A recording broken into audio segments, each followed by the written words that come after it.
Yo, what up, what up, what up, friends? College football, the first 12-team playoff field was unveiled.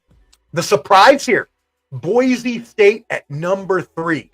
Now, a lot of people are upset with this, especially the ACC fans. They believe that their winner of the conference title, Clemson, should have been the team that got the 3rd spot or the 4th spot and gotten the bye.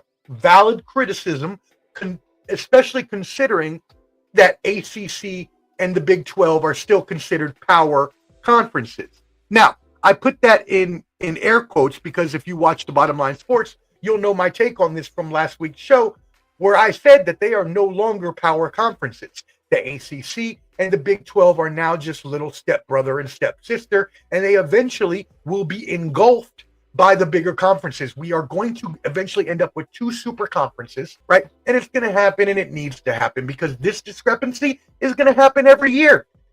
Because you have the group of 5 teams, which Boise State, other independents, other considered lower conferences are going to have their arguments. And then you're going to have the ACC and Big 12. Oh, we want our... So this is going to happen on a yearly basis. Why do I think this is genius by the College Football Playoff Committee? Because they get it out of the way the first year. If they wouldn't have given Boise State this number 3 spot, we would have gone on year after year like we did before the playoffs when we were like, oh, a group of 5 teams never get respected. They never get put in the final. And they didn't. They never got, they had to go undefeated basically, like Boise State did a couple of times just to be able to get there. Well, now College Football Playoff Committee, and if they didn't, they need to have me on there because I had thought about this.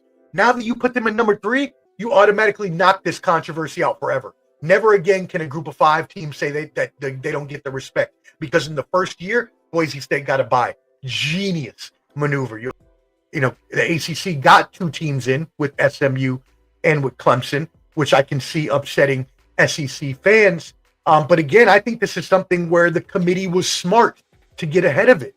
Why do I say that? Why get 3 SEC teams in? But I would assuage the concerns by putting in 2 ACC teams because the ACC was complaining they weren't in the top 4. Okay, here, take 2 teams, and we'll put Alabama out, which then takes we're giving proper premier treatment to Alabama or to the powerhouses or to the blue bloods, right?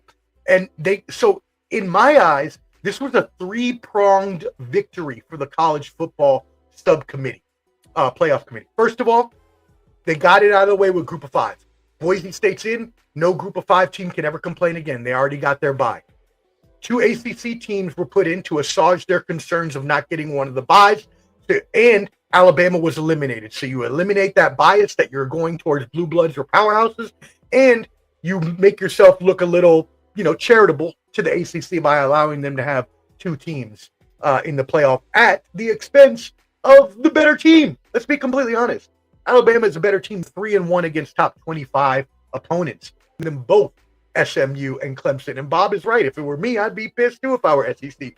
And I actually thought Alabama was going to get in. I called them to get in over the loser of this game where you really want to see the better games. And I think that this playoff bracket, the way it shook out was perfect. Now, I don't think in terms of strength of football team or the better football team that they made the right decision.